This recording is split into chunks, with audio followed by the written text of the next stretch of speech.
আলহামদুলিল্লাহি রাব্বিল আলামিন ওয়াসসালাতু ওয়াসসালামু আলা সাইয়্যিদিল আমবিয়াই ওয়াল মুরসালিন ওয়া আলা আলিহি ওয়া আসহাবিহি আজমাইন। আম্মা বাদ। ইসলামী প্রশ্ন উত্তরের প্রথম পর্বে সমস্ত শ্রোতা এবং দর্শক বৃন্দদেরকে জানাই আসসালামু আলাইকুম ওয়া রাহমাতুল্লাহি ওয়া বারাকাতুহু। আজকের এই পর্বের আমাদের মূল আলোচ্য বিষয় বর্তমান প্রচলিত পদ্ধতিতে জমি বন্ধক দেওয়ার ব্যাপারে শরীয়তের বিধান কি। তবে এই সম্পর্কে আলোচনা করার পূর্বে যেহেতু বন্ধক রাখা হয় ঋণের কারণে, তাই ঋণ নেওয়া এবং দেওয়ার ব্যাপারে ইসলামের দৃষ্টিভঙ্গি কি সেই বিষয়টা নিয়ে আজকে আলোচনা করব। সর্বপ্রথম আমরা জানব যে ইসলামে ঋণ নেওয়ার ব্যাপারে শিক্ষা কি।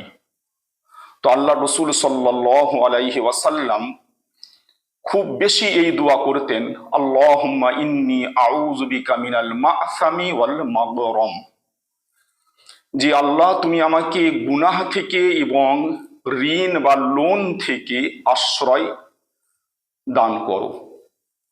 কোন ব্যক্তি আল্লাহ রসুলকে জিজ্ঞাসা করলেন যে আল্লাহ রসুল, আপনি এই দোয়াটা অর্থাৎ ঋণ থেকে আল্লাহর কাছে আশ্রয় এত বেশি কেন চান?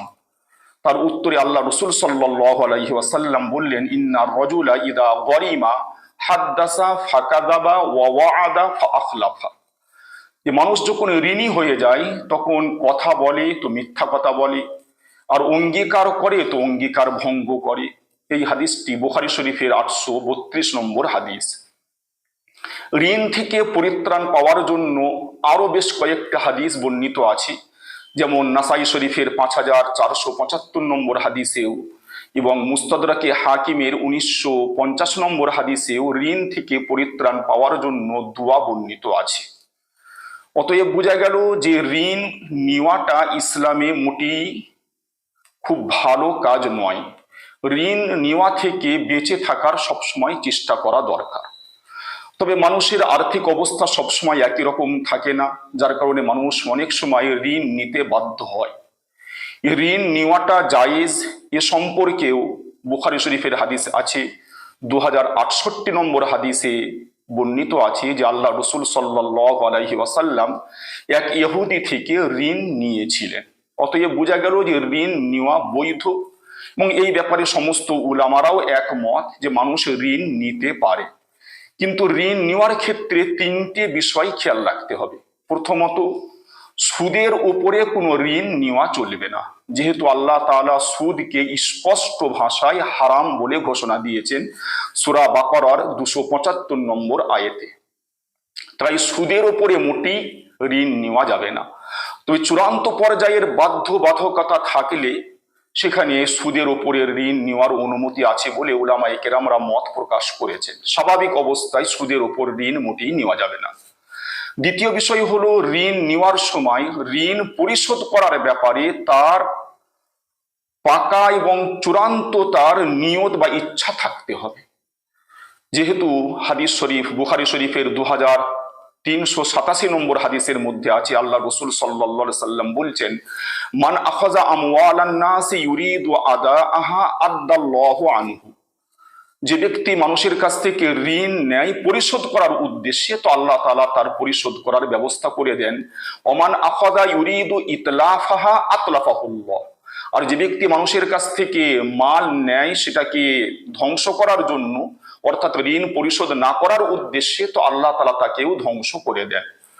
অন্য হাদিস যেটা ইবনে মাজাহ শরীফের মধ্যে বিশুদ্ধ সনদে বর্ণিত হয়েছে 2410 নম্বর, সেখানে তো ওই ব্যক্তি যে ঋণ নেয় পরিশোধ না করার উদ্দেশ্যে তাকে আল্লাহ রসুল সাল্লাল্লাহু আলাইহি সাল্লাম চোর বলেছেন, যে সে মূলত ঋণ লেনেওয়ালা নয়, ঋণ গ্রহীতা নয়, সে হচ্ছে চোর। অতএব ঋণ নিতে হবে ঋণ পরিশোধ করার উদ্দেশ্যে। তৃতীয় বিষয় খেয়াল রাখতে হবে যে ঋণ যখন নেওয়া হবে তো ঋণ পরিশোধ করার জন্য সময় সম্পূর্ণরূপে নির্দিষ্ট করে দিতে হবে, যে অমুক তারিখের অমুক দিনে আমি এই অমুক মাসের অমুক তারিখে আমি এই ঋণ পরিশোধ করব। একদম সময় নির্দিষ্ট থাকতে হবে। এটা আল্লাহ তাআলা কুরআনের মধ্যে সূরা বাকারার 282 নম্বর আয়াতের মধ্যে বলেছেন, ইলা আজালিম মুসাম্মা, অর্থাৎ ঋণের লেনদেন হবে একদম নির্দিষ্ট সময় পর্যন্ত।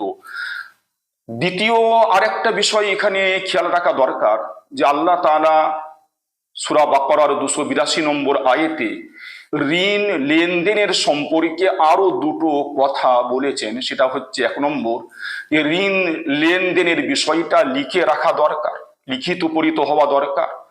আর দ্বিতীয় বিষয়, যে এই ঋণের ওপরে দুজন ব্যক্তিকে সাক্ষী রাখা দরকার। এতে কি হবে, আগামীতে ওই ঋণের ব্যাপারে কোনো রকম কোনো ঝগড়াঝাটি হওয়ার কোনো সম্ভাবনা থাকবে না। কেউ অর্থাৎ ঋণ গ্রহীতা আগামীতে সে ঋণটাকে অস্বীকার করার তার কোনো উপায় থাকবে না। আর একটা বিষয়, মানুষের মৃত্যু তার কোনো সময় নির্দিষ্ট নাই। তো এই ঋণ পরিশোধ হওয়ার পূর্বে যদি ঋণ দাতা বা ঋণ গ্রহীতা কোনো একজন মারা যায় বা উভয়ই মারা যায়, তাহলে সেই ঋণ উসুল হওয়া বা ঋণ আদায় করার ক্ষেত্রে এই লেখাপড়া হয়ে থাকলে বা সাক্ষী বানিয়ে থাকলে খুবই আসানি হবে, সহজভাবে সেই ঋণটা উসুলও করা যাবে এবং আদায় করা যাবে। আর যদি লেখাপড়া না থাকে বা কেউ সাক্ষী না থাকে, তাহলে কোনো একজনের মৃত্যুর কারণে বা দুজনের মৃত্যুর কারণে সেই ঋণটা আদায় না হওয়ার বা উসুল না হওয়ার একটা সম্ভাবনা থেকে যায়।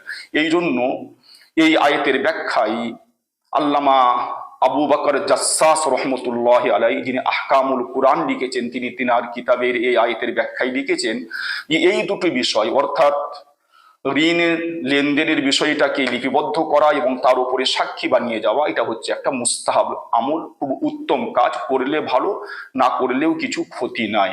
যাই হোক, তো এই ঋণ কিন্তু পরিশোধ করতেই হবে। যদি কোনো ব্যক্তি ঋণ পরিশোধ না করে ইন্তেকাল করে, তিরমিজি শরীফের 1078 নম্বর হাদিসের মধ্যে আছে, নাফসুল মুমিনি মুআল্লাকাতুন বিদাইনিহি হাত্তা ইউকদা আনহু, যে কোনো ব্যক্তি যদি তার ঋণ পরিশোধ না করা হয় তো তার রূহ লটকে থাকে, ঝুলে থাকে।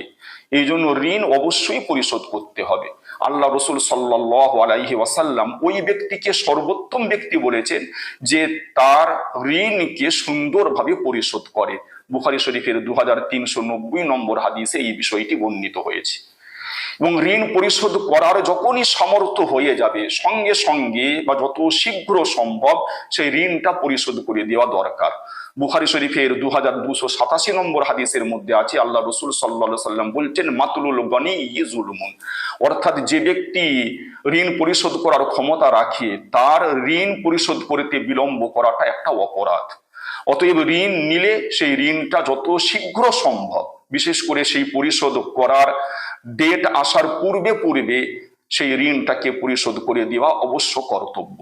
যদি কোনো ব্যক্তি ঋণ পরিশোধ না করে মারা যায়, ইবনে মাজাহ শরীফের 2414 নম্বর হাদিস বিশুদ্ধ সূত্রে বর্ণিত হয়েছে যে, মান মাতা ওয়া আলাইহি দিনারুন আও দিরহামুন কুদিয়া মিন হাসানাতিহি লাইসা সাম্মা দিনারুন ওয়ালা দিরহামুন, যদি কোনো ব্যক্তি ঋণী হয়ে দুনিয়া থেকে বিদায় নেয়, সে ঋণ পরিশোধ না করে যায় এবং তার সম্পত্তি থেকেও ঋণ পরিশোধ না করা হয়, তো কিয়ামতের দিন ঋণ দাতাকে ঋণ গ্রহীতার নেকি দিয়ে দেওয়া হবে। যেহেতু কিয়ামতের দিন কোনো টাকা পয়সার মাধ্যমে বিচার হবে না, সেখানে বিচার হবে নেকি এবং গুনার মাধ্যমে। এই জন্য প্রত্যেক ব্যক্তিকে ঋণ নেওয়ার পরে সেটা পরিশোধ করার জন্য চূড়ান্ত পর্যায়ের সাবধানতা অবলম্বন করা দরকার। ইসলামের নীতি হচ্ছে, কোনো ব্যক্তি মারা গেলে তার সম্পত্তি থেকে তার কাফন দাফনের ব্যবস্থা করার পর সর্বপ্রথম তার ঋণ পরিশোধ করা হবে। যদি ঋণ পরিশোধ করার পরে তার সম্পত্তি উদ্বৃত্ত হয়, তবেই সেটা ওয়ারিসানদের মধ্যে বন্টন হবে, নতুবা বন্টন হবে না। এবং সুষ্ঠুভাবে ঋণ পরিশোধ করার জন্য আল্লাহ রসুল একটা দোয়াও শিক্ষা দিয়েছেন। তিরমিজি শরীফের 3563 নম্বর হাদিসের মধ্যে আল্লাহ রসুল সাল্লাল্লাহু আলাইহি সাল্লাম এই দোয়া শিক্ষা দিয়েছেন যে, আল্লাহুম্মা কফিনি বিহালালিকা আন হারামিক ওয়া আগনিনি বিফাদলিকা আম্মান সিওয়া। যদি কোনো ব্যক্তি ঋণ নেওয়ার পরে সেটা পরিশোধ করার জন্য যথাসাধ্য চেষ্টা করে এবং এই দোয়া পড়তে থাকে, তো আল্লাহ তাআলা তার ঋণ পরিশোধ করার সুব্যবস্থা করে দেন। তো আমরা ঋণ গ্রহণ সম্পর্কে ইসলামের নীতি জানতে পারলাম। প্রত্যেকেই আমরা এই দোয়া বেশি থেকে বেশি করব যেন আমাদেরকে ঋণ নিতে না হয়। আল্লাহুম্মা ইন্নী আউযু বিকা মিনাল মা'সামি ওয়াল মাগরাম। আল্লাহ তাআলা আমাদের সকলকে ঋণ নেওয়া থেকে হেফাজত করুন, আর যদি কোনো কারণে ঋণ নিতেই হয় যেন আমরা সেই ঋণটা যথাসমাধি সময় পরিশোধ করি। আল্লাহ তাআলা তার তৌফিক দান করেন। ওয়া আখিরু দাওয়ানা আনিল হামদুলিল্লাহি রাব্বিল আলামিন ওয়াসসালাতু ওয়াসসালামু আলা রাসূলিল কারীম ওয়াল হামদুলিল্লাহি রাব্বিল আলামিন।